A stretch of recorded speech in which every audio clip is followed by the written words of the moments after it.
So in the next trip, I have decided to go to Toronto for 2 days.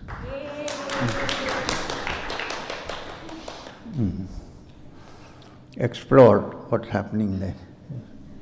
Everybody is saying, come, come, so let's go. No.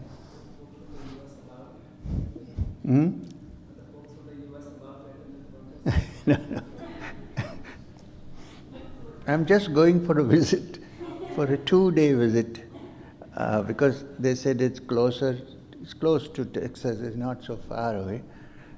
So we go and spend 2 days, have one talk, and then see how things are and come back.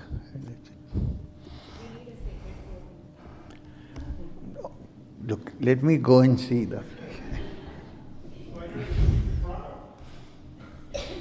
Huh? I hear you're moving to Toronto now. I'm not. I'm not. I'm just going to see. I'm just going to see how things are, because many people are saying, come, come. I don't know what they want. So I go there and spend 2 days and come. I've been to California so many times, you know.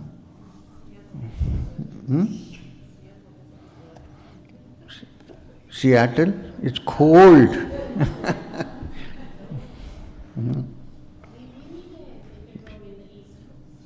Moscow.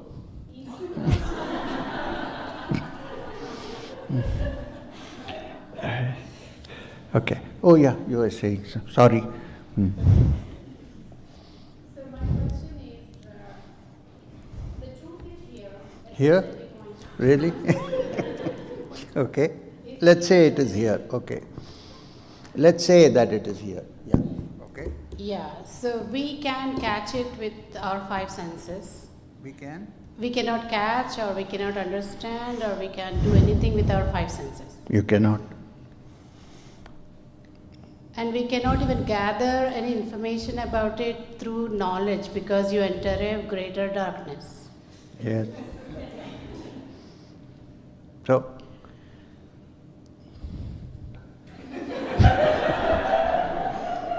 So for a ignorant person who is ignorant? like me, Oh, really? Okay. what would be a step-by-step process? This is the problem, that there is no step-by-step process.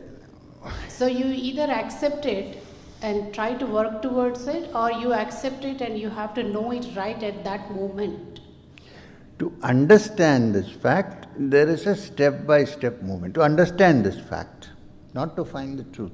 To understand this fact, there is a step-by-step movement to understand. What is that? Discarding all the gathered garbage that we have. This is step-by-step. You cannot do it all at once. You need to clear it little by little, little by little. Then when you've understood it, then there is nothing to be done. That's where the issue is. That's exactly where the issue is. You understand this by step, and you get there. Then you get there, and then there is nothing. And then it flips immediately in your mind. You have to try it. So that process is through meditation and Kriya.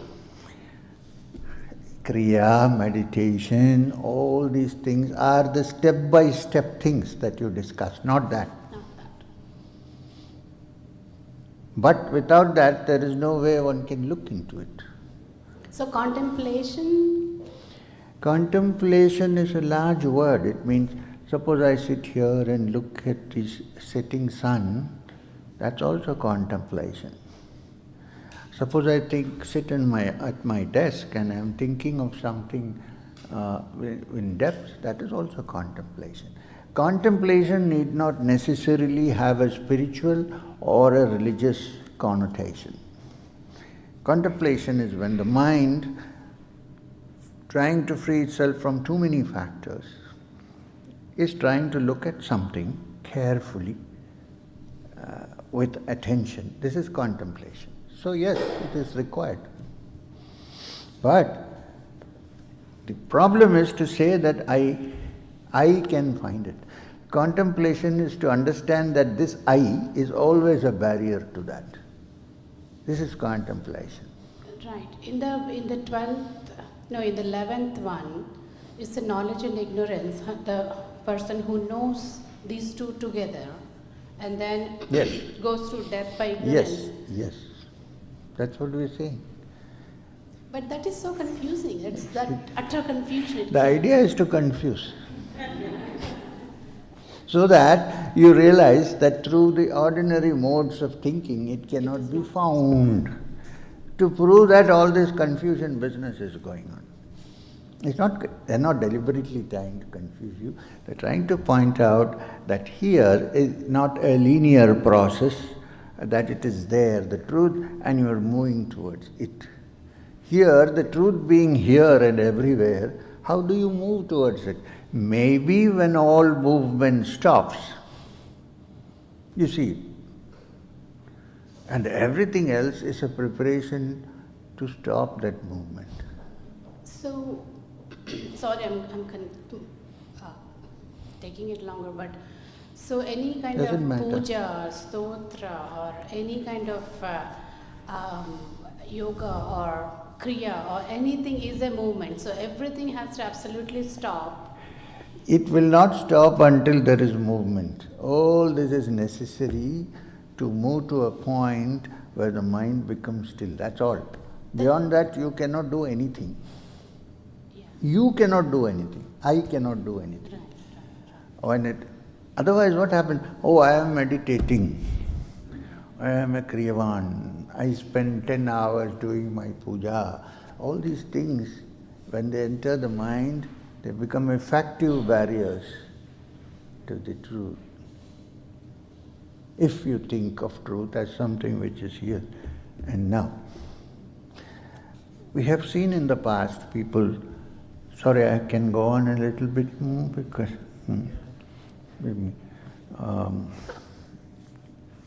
I told you day before yesterday, did I, about a person who went to see Ramana Maharishi. Did I tell you? Huh? Some people don't know, I didn't tell everybody. So if you don't mind, you can listen once more to it. Huh? What happened? What happened? You want to say the story? No? So, why am I keeping this here? So, you have heard of Ramana Maharishi, right? In contemporary times, I personally think that a man touched something. Truth is always whispered. The sages whispered the truth. So, what did I say? In contemporary times, personally, I have no doubt that here was somebody who touched something other than the ordinary. And if you look at his life, look at it, you cannot imitate it. This is the problem. We have been taught to imitate. Out of imitation, the original cannot come. Right? Now, look at this life. At the age of 14 or 15, a person, a young man who has done no contemplation, no Vedic studies, since he was born in a particular setup, probably he was given the Gayatri mantra. Okay, fine. He might have chanted or he may not have, we don't know really. Studied nothing, no Shastras. He was studying in school, so he might have done his biography, geography or maths. And no background in the house he was staying, nobody is doing anything scriptural or anything of the kind.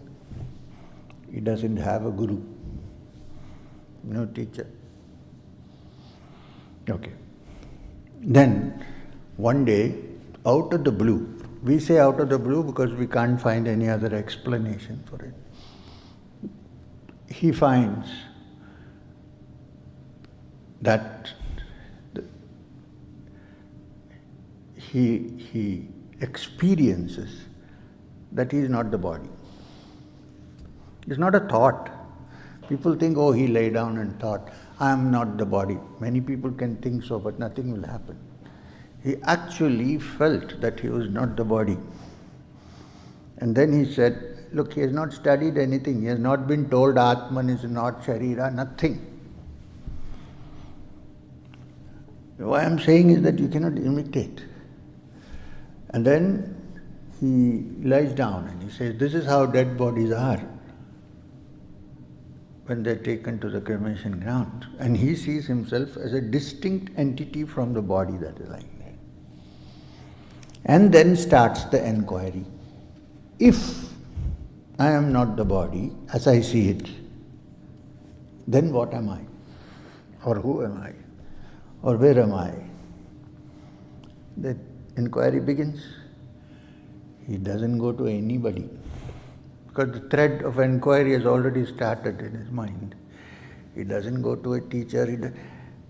His mind is 80 to 90% fixed onto this idea that if I am not this body, which I can see clearly, then what am I? Am I this mind? Am I this? What is this that I am? What is this entity that is saying I am not the body? Nobody has taught him anything. He has not read the Upanishad. He has not read Vedanta, nothing. So I feel it's like some of the rishis original who wrote these things, who said these things. Before that they didn't know, right? They only say the ancients said so. Okay. Then he goes wandering. There is something that attracts him to a place called Tiruvannamalai, where there is a Shiva temple. That also he doesn't know why. He is not filled with all the things that has been put into his brain. He comes there, he goes to the temple, then he finds it's too busy a place to sit and contemplate on what is this entity. Now in the Tiruvannamalai Shiva temple, there's an underground place called Patalagufa. So trying to find a quiet place where nobody will disturb him, he enters there, because nobody goes there. It's full of scorpions and crabs, and not crabs, scorpions and cockroaches. He didn't scream seeing a cockroach. And then there was another man who you can say was kind of a mystic person called Sheshadri Swami. He comes to know somehow that there is a young man sitting inside the Patalagufa. No food, nobody is feeding him, he may die. Nobody knows how he figures this out. So he goes and asks the priest. They said, we don't know, I think there is some fellow there. So he goes into the cave and discovers this young man sitting there, his body completely covered with scorpions. He is not even aware that this is happening. Is it possible to contemplate like that for a normal person? Just think about it. After reading this, we think if you ask, who am I? Who am I? You will find it no. And then he takes out all the scorpions, cleans up the body, gives him some food to eat, tried to talk to him, but he doesn't want to talk. He's silent. Because by then the mind has kind of settled down. He thinks it is futile to discuss anything with anybody. And then he goes from there up the mountain, and what is it, Mount Arunachala, and there he finds a cave. He sits down there. What is he doing? And it so happens, when such things happen, there is always some provider that appears. It always happens. Because nature is also working with you. So this young boy from neighboring Kerala from far back, whose name later on became Kunyaswamy. So Kunyu comes there and he starts serving him, bringing food from the village, cooking a little bit food for him whenever he's conscious of the fact that he's hungry. Or somebody brings food and gives to somebody, oh, there is a yogi sitting there. Maharshi doesn't say a word. Nobody knows him as a Maharshi also. And then it's going on. This drama is going on. In fact, it is interesting, but much later, after Ramana Ashram kind of got established, some people were complaining that at lunch they didn't get papads. Papadam they didn't get. So Maharshi asked Kunjaswamy, hey, when we were sitting in the Skanda Ashram Gufa, what did we eat? He said, what, Swami, we had some cooked rice and then we mixed tamarind and red chili and salt and had it with the rice. Nobody complained, right? He said, nobody complained. Okay, let's finish the food. So, anyway, so he's sitting there for quite some time. Then appears an interesting character known as Ganapati Shastri. Now this Ganapati Shastri is the exact opposite of this. He has studied everything that is possible to study on this subject. He knows, he has studied the Shastra, he knows the Vedas, he knows the Upanishads, he knows the Agamas, well, he knows the Tantras, he has studied the Kularnava Tantra to full extent, he knows the Sri Vidya Upasana. There is nothing that a sadhak would do that he doesn't know. He's also astronomy, there's nothing he does. And he's a poet on top of it, Tamil poet. In fact, he is called Kavyakanta Ganapati Shastri, jewel of poets. And this man, after all this knowledge, has figured out that knowledge leads to darkness. After all this, he feels he doesn't know the truth which the Upanishad is talking about. He still finds a barrier between him and the truth. And he has gone to so many people searching how to open this. What is this barrier? How do I get no answer? So that way he comes to Tiruvannamalai looking for, go to the temple and so on. He was an upasaka, so he has to do his japa. Somebody tells him, don't know, maybe there is a young man sitting up there in the gufa. Nobody knows his name as Ramana Maharishi or anything of that kind. Is born as Venkatramana. So there's somebody sitting there. Why don't you go and see? Maybe there is something there. So doubtfully, reluctantly, he goes up there. And he finds a person sitting there, nondescript.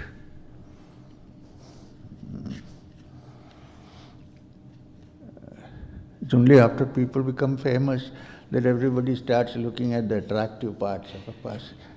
Nondescript, somebody sitting there, wearing only a small cowpin.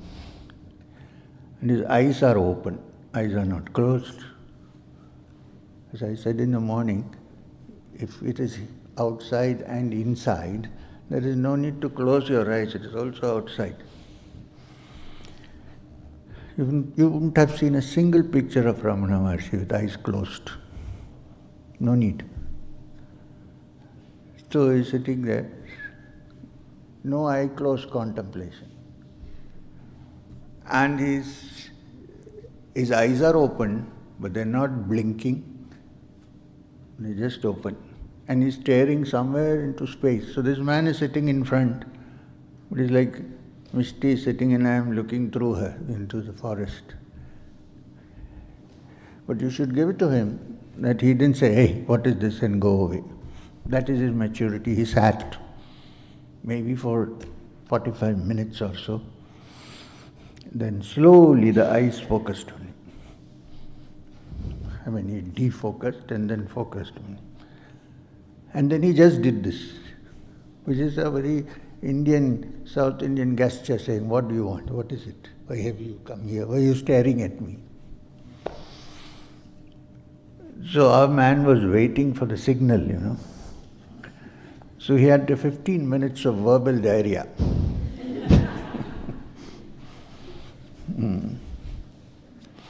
He started with what he first studied and what he did and this and that, and see, 10, 15 minutes, he pumped himself out totally, whatever he has done, and then he asked the last question, now what else should I do? Maharishi kept quiet for some time, listen. Then he said one sentence.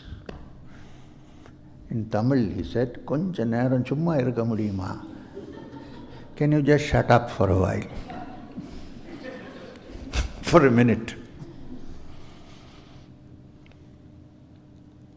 He got the signal. Why? Because he was ready for it. When he said, "Can you shut up for a minute?" his mind shut up. All the things that he had done, everything vanished, finished, gone, done with.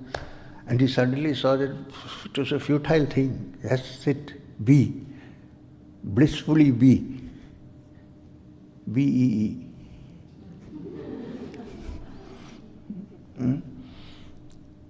And that's it. He came down and told everybody, there is a Maharishi sitting there. Why are you wasting time here? And that was the drama. After that, the whole circus started. Good. Many people came to know. I understand. And he had no intention of going down there across the road and staying there. It's just that his mother found out after he became known as a Maharishi that my son is sitting there. So she came there, and since he couldn't stay in the cave, he walked across the road and built a small place and settled down, and that is the whole thing.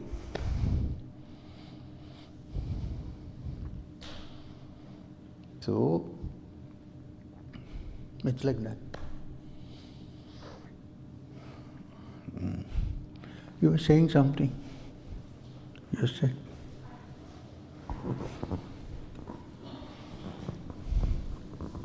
Thank you.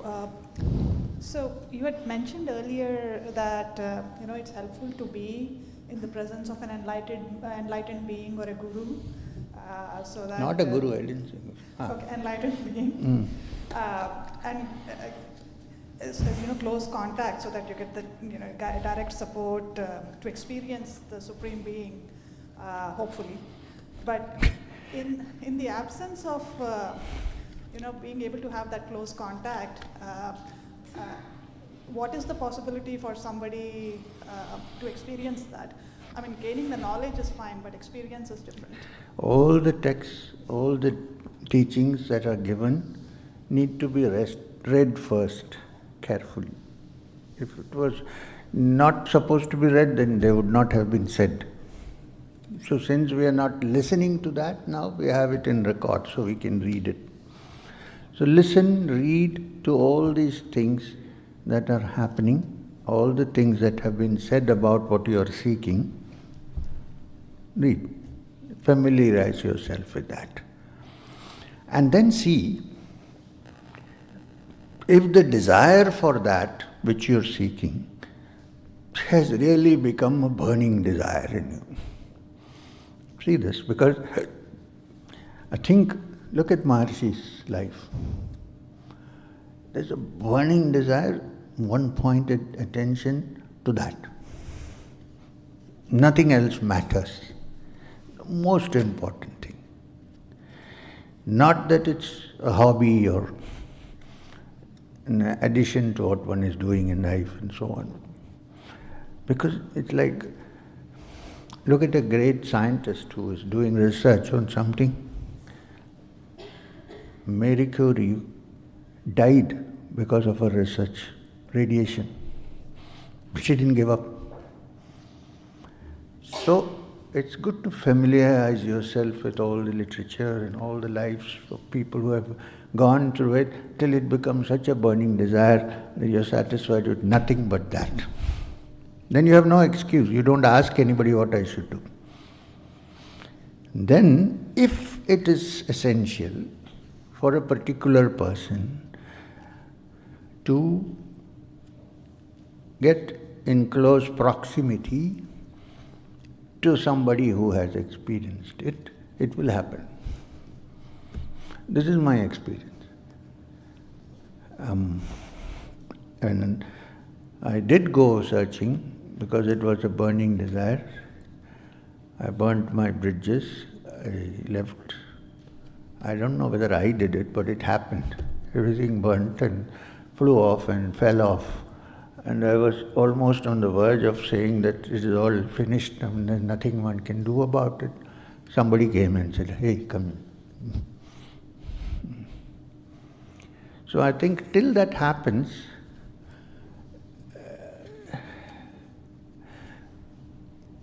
guidance can be sought in books, guidance can be sought in people who are talking about it, all this can be done.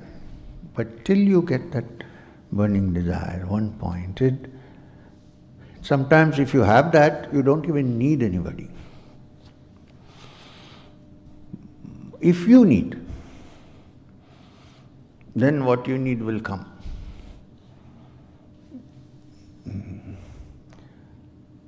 This is what so the ancients have said.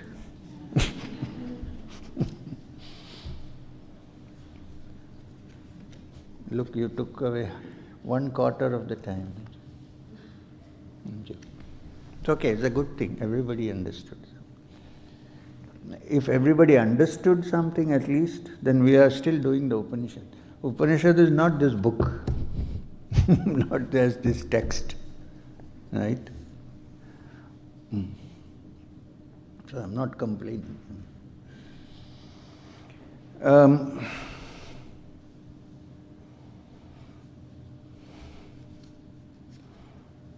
Yeah, I was going to tell you a story anyway about the manifest and the unmanifest. We won't move from 12 until we finish that. Okay.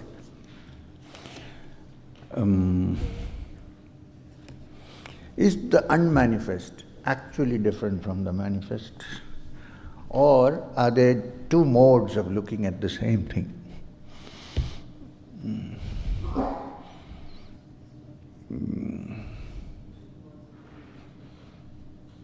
So, here's a story of a school teacher who was not particularly interested in spiritual life, at least on the surface. He was a headmaster of a school and so on and so forth. And one day he got angry and left home. Temporarily, not to Kashi, but temporarily. In Brahmin marriages, before the marriage function takes place, the bridegroom picks up an umbrella, like they go to Kashi, and says, "I'm going to Kashi." I say, "I'm not interested." And he goes off. Then they go and bring him, and he, "Don't go, come, get married." And one of my friends, he walked off and nobody called him. He was going. So, he almost crossed the road. I said, hey, he's going. I said, "Oh yeah, okay." So anyway, it's a ritual, of course. So what did I say? So this man got left home for a very common reason all married people know. He had a fight with his wife. So he got into a horse buggy. This is in Calcutta in those days. His name was Mahendranath Gupta, who wrote the Gospel of Ramakrishna and signed as M. So he fought with his wife and he said, "I'm going." So one of his friends had said that there is a beautiful garden of Dakshineshwar,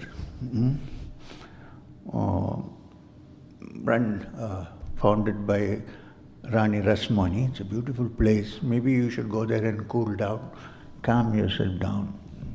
Good place. And possible that you might meet a Paramahamsa there. How?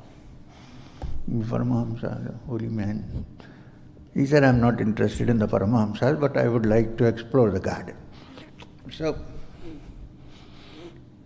he was just passing Dakshineshwar. He thought, I'm not going to get down here because then that Paramahamsa business might start. So he was about to pass when the axle broke, so he had to stop. So he went into the garden and he found a bench. So he sat down, beautiful, nice. And then he saw somebody coming towards him. It was a young, middle-aged person with a shining face, wearing a red bordered dhoti like the Bengali dhoti.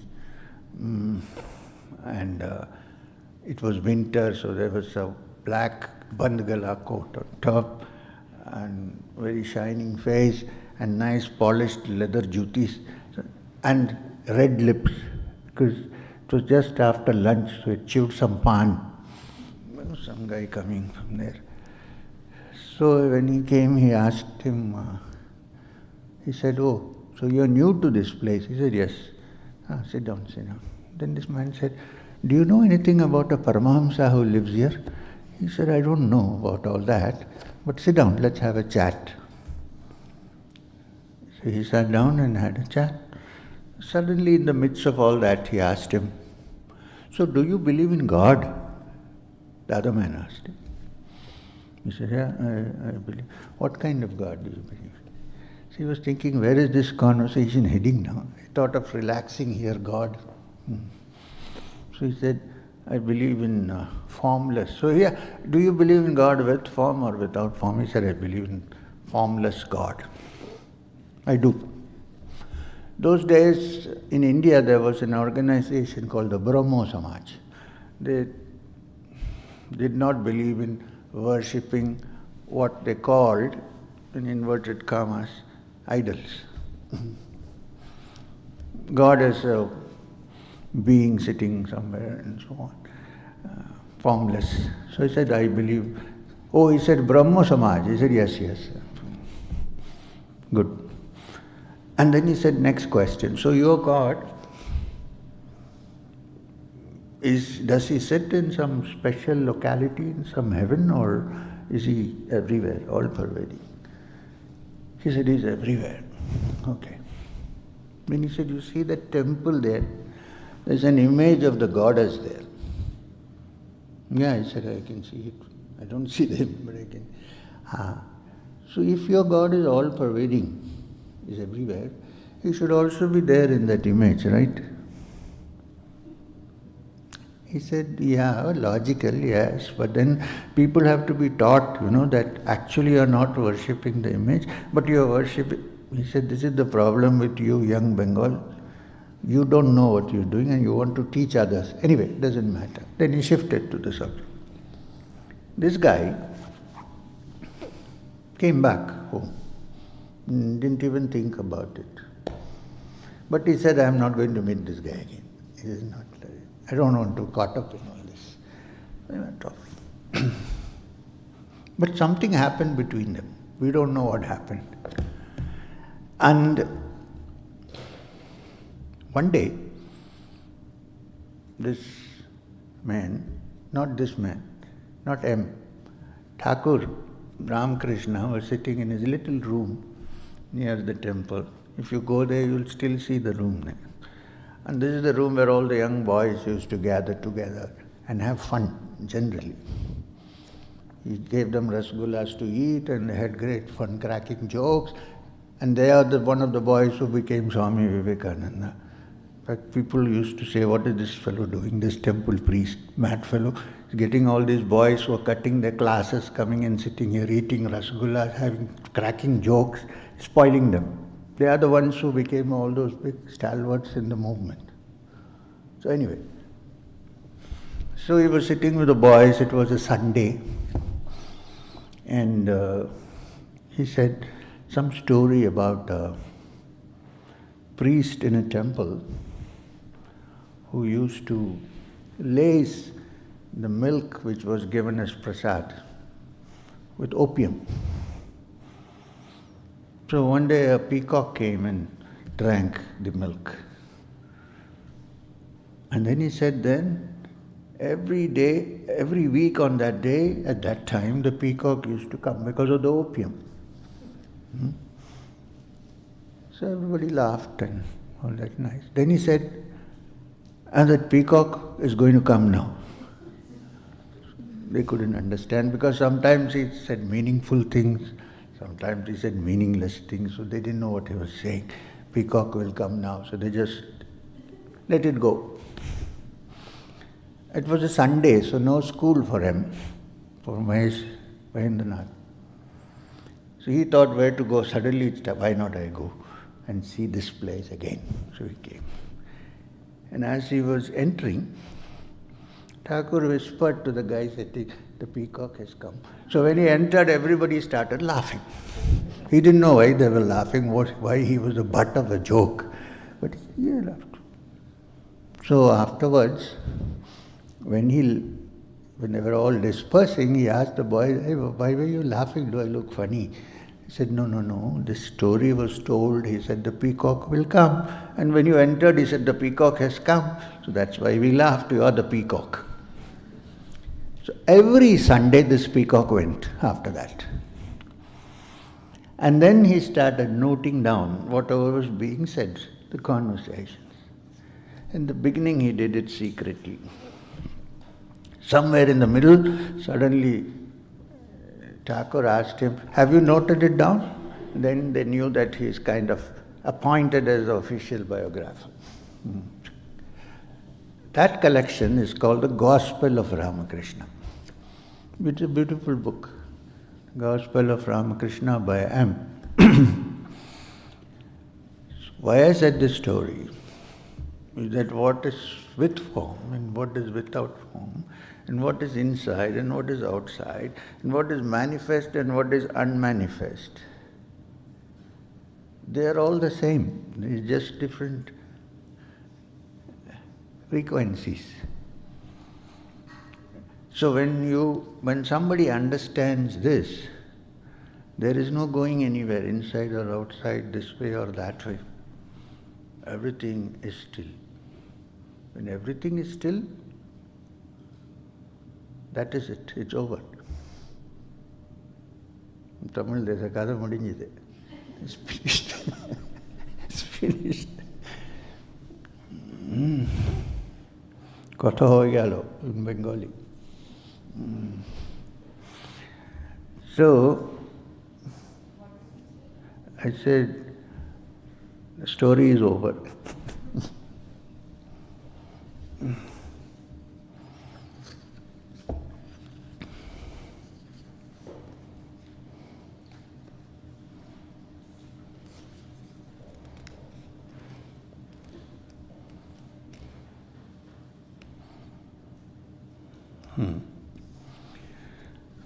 So,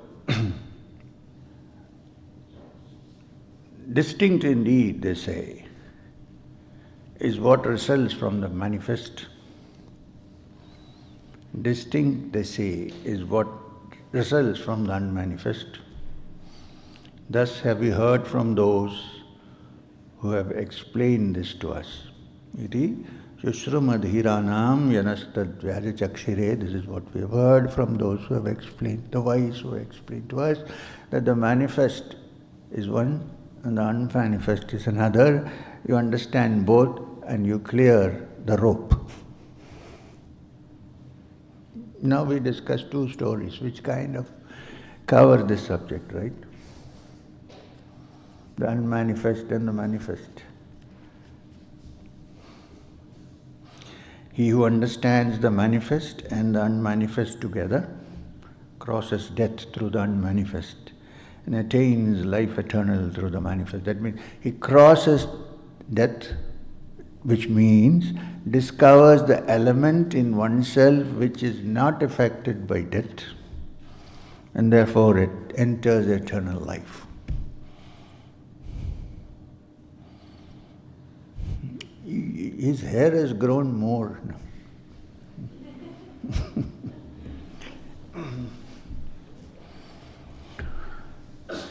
So, no tabla this time, no?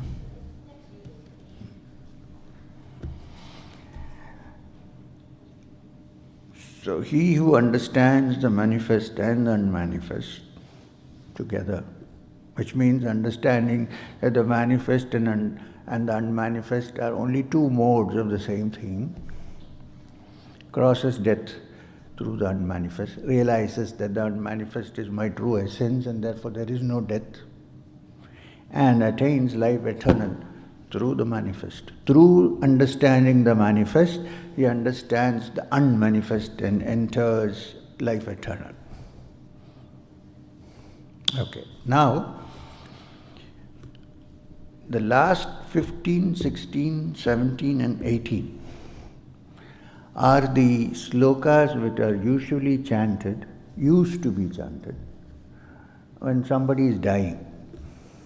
Leaving the physical body. Now also they chant it, but nobody understands what is being chanted. I went for a factory opening and I heard somebody chanting this. I was just horrified. This is the knowledge of Sanskrit we have in our country now. I said, what is this guy saying? He said, stop it, he's chanting something from the Ishavasya Upanishad which is chanted when somebody is dying. And now what has happened, they don't even chant it when somebody is dying, they chant it after the guy has died. This is meant to be heard by the guy who is exiting the body. Tibetans do it. It's called bardo. When somebody is leaving the body, the monks sit together and chant that don't fear, you're not going anywhere, you're just shifting from one room to another, you're still... This is similar to that. Now, the 15th sloka. Hiranmayena patrena satyasyapi hitam mukham tattvam pushanna pavrunu satya dharmaya drishtaye. Hiranmayena patrena. That means the disc made of gold, patra, the disc. Satyasyapi hitam mukham. The truth is covering the face of truth. The golden disc covers the face of truth. Tattvam pushanna pavranu. O Pushan, O controller of the universe, remove this plight so that Satya Dharma Drishtave, I who am a seeker can see the exact truth. Now this Hiranmayena Patrena, that beautiful plate or the beautiful disc of gold is this world of the senses that veils the truth. Gold, color gold, is always associated with wealth, material objects. So this golden also is a dazzling golden disc. The dazzle prevents us from seeing what is behind. It's covering the truth with its dazzle of the Panchendriyas, experiencing and enjoying it. The prayer is, O controller of the universe, O great being, remove that plate, move it away, unveil your face so that I can see face to face the truth. May I see you hiding behind the golden disc. The golden disc has to be put away first. Doesn't mean you go back to the dining hall and take one. It means that the dazzle caused by the senses, which keeps us trapped from seeing the truth, may it be removed and may I come face to face with the truth. It's actually in the form of a prayer. It's a nice prayer, but the thing is, if you every day do it seriously, slowly the golden disc will start running. away, and then you'll say, no, come back.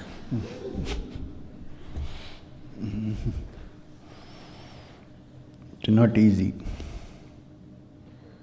Then, Pushan ekarase yama surya prajapatya vyahurasmin sammuha tejaha yatte rupam kalyanatmam tatte pashyami yosau vasau purushaha soham asmi.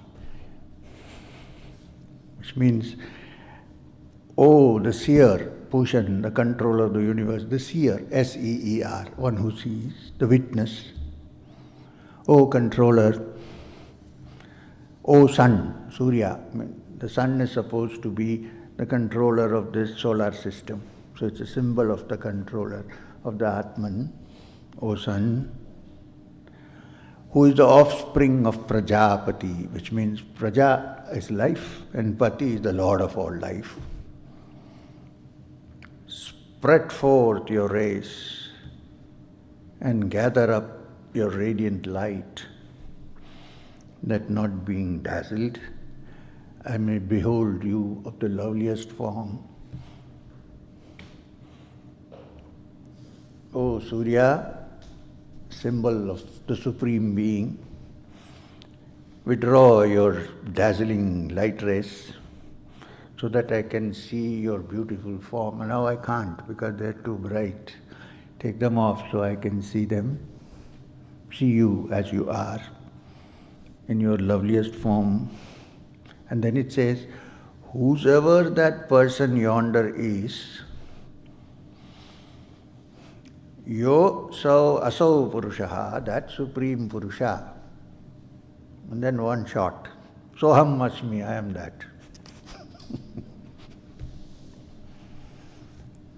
After explaining all the glories of that Supreme Person and requesting that the sun removes its rays so that I can see, and also requesting that the golden disc be moved so that I can see you face to face, Rishi finally says, Soham Asmi, I am that Purusha.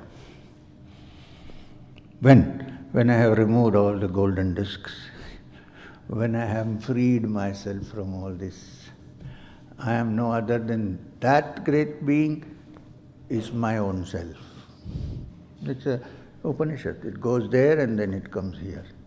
It strikes there and then it reverberates here. Soham Asmi. Now if you translate properly, it would mean that Purusha also am I. The glory of that Purusha is me. In me, I am. Then after saying that, give some time for contemplation.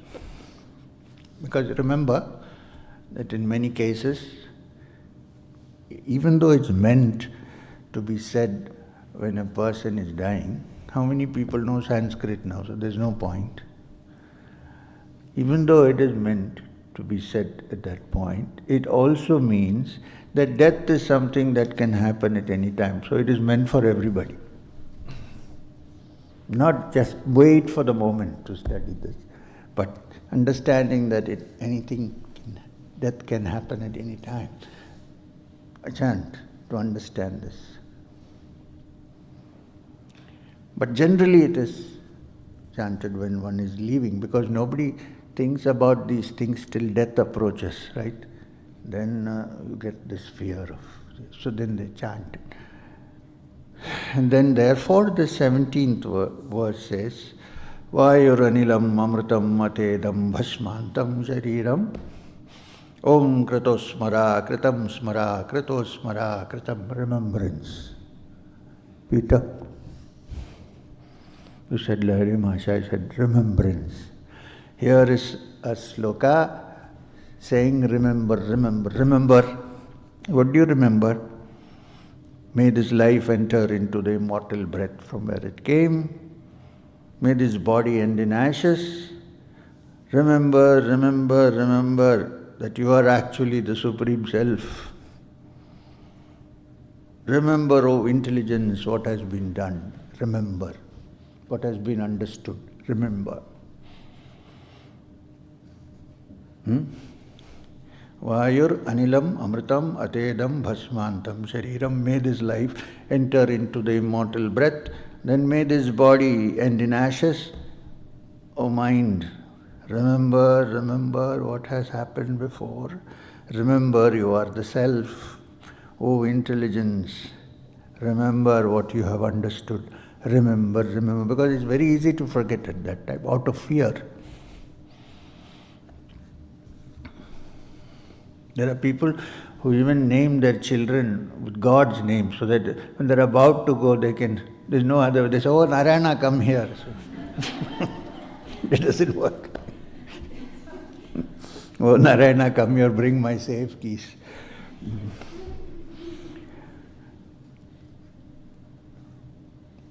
Then there is last 18th sloka. I think tomorrow we have to do another Upanishad, it looks like it. Now what has happened is everybody has become intelligent, very intelligent. They grasp everything and then I have to start again. Anyway, good, I'm glad, don't worry about it. I'll do something. So, the 18th one is an invocation to Agni, the divine fire which burns up everything and takes you to prosperity. Here prosperity means understanding the Supreme Being. This is the greatest of all prosperities. So it says, Agni naya supataraye asman vishwani deva vayunani vidvan yuddhasmaj juharanam eno bhuvishtam te nama uktim videma. O Agni, lead us along the auspicious path to prosperity. O Agni, who knowest all our deeds, because you are desire, Agni, who knows all our deeds, take away from us all deceitful thoughts, all deceitful. You can't deceit yourself and then search for the truth, right? Remove everything from us. How can Agni do that? By burning away. Remove all the deceitful thoughts. We offer many prayers unto thee. Thus ends the 18th sloka of the Ishavasya Upanishad. The key to the Ishavasya Upanishad is Ishavasya vidam sarvam yatkinja jagatyam jagat. That supreme reality pervades everything here, all that moves and does not move. The universe is always in constant motion, and that which stays calm, tranquil, quiet in the midst of this moving universe is that which has its center everywhere and circumference nowhere. And luckily, Soham Asmi, you are that. So forget about all your conditionings. It's a great call for freedom, it's a great call for liberation, it's a great call for expansion. In fact, the Mundaka Upanishad addresses humanity, Amritasya Putraha, oh sons of immortality, children of immortality.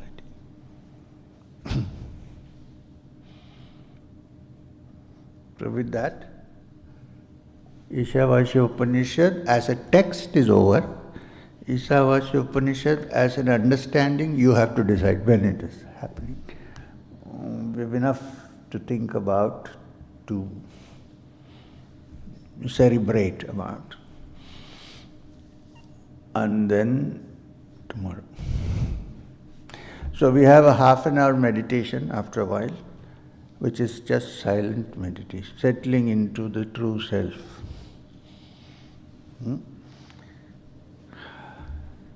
So tomorrow, after going back, I'm going to think which Upanishad to do. Or do we discuss the same Upanishad? You will get bored. So let's go to the next.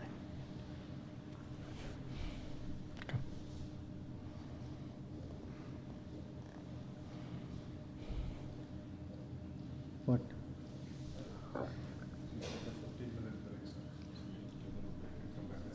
10 minutes. 6 we need to come back. If you give 15 minutes, 5 minutes more, all that settlement would have gone. They'll be here by 5:55. Okay.